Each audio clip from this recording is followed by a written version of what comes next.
গতকাল ভর সন্ধ্যায় আমডাঙ্গা মাধবপুর এলাকায় একটি মহিলাকে গলায় শাড়ি দিয়ে শ্বাসরুদ্ধ করে মারার চেষ্টার অভিযোগ দুষ্কৃতীদের বিরুদ্ধে। অভিযোগ, ভর সন্ধ্যায় বাড়ি ফিরছিলেন কৃষ্ণা বলি নামে একটি মহিলা।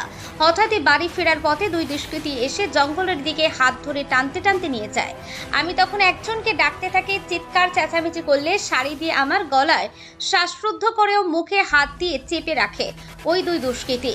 এমনই অভিযোগ পেয়ে ছুটে আসেন পাড়া প্রতিবেশী ও আমডাঙ্গা থানার পুলিশ। এই ঘটনার সঙ্গে কে বা কারা জড়িত আছে তদন্তে আমডাঙ্গা থানার পুলিশ।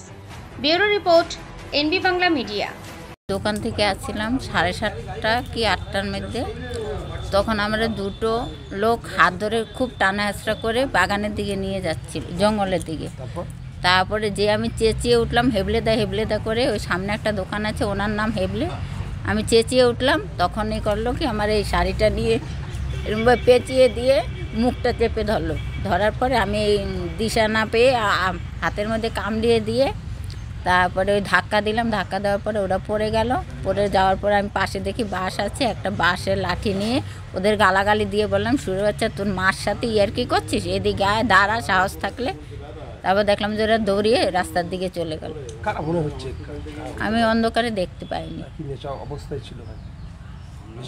একটু হালকা মনে করার ছিল।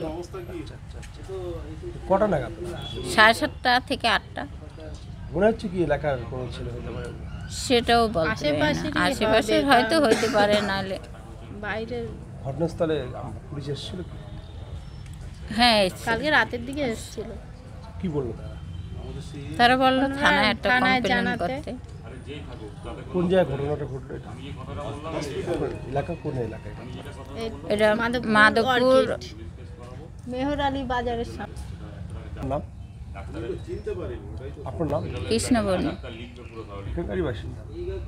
যেহেতু আমি এখানকারই বাসিন্দা, আমার বাড়ি মাধবপুর, এরা আমাদেরই পাড়ারই ছেলে, পাড়ার বউ, যার জন্য আমরা যেহেতু একটা এখানকার এলাকার বাসিন্দা, আমরা পরবর্তী যারা আমাদের এখানকার বাসিন্দা, আমরা তাদের পাশে তো থাকবই।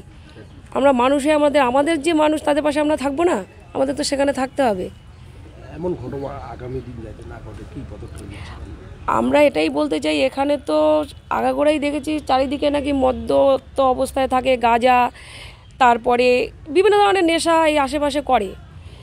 এখানেও দেখে এই যে বাড়ির আশেপাশে যে মহিলারা আছে তাদের ওই কি বলে ওটাকে, ছাদের কার্নিশে উঠে যায়, মোবাইল চুরি করে, অনেক রকম ঘটনা এখানে ঘটেছে।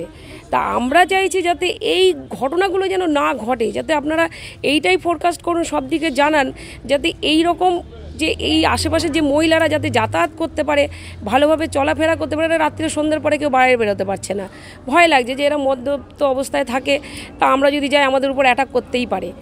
হয়তো তাদের মনে অন্য চিন্তাভাবনা ছিল, যাতে ভেবেছিল এটা একজন বয়স্ক মহিলা হয়ে গেছে বলে, হয়তো ইয়ং মহিলা হয়তো ভেবেছিল, তাদের মেন্টালিটিটা অন্য ছিল, সেটা পারেনি।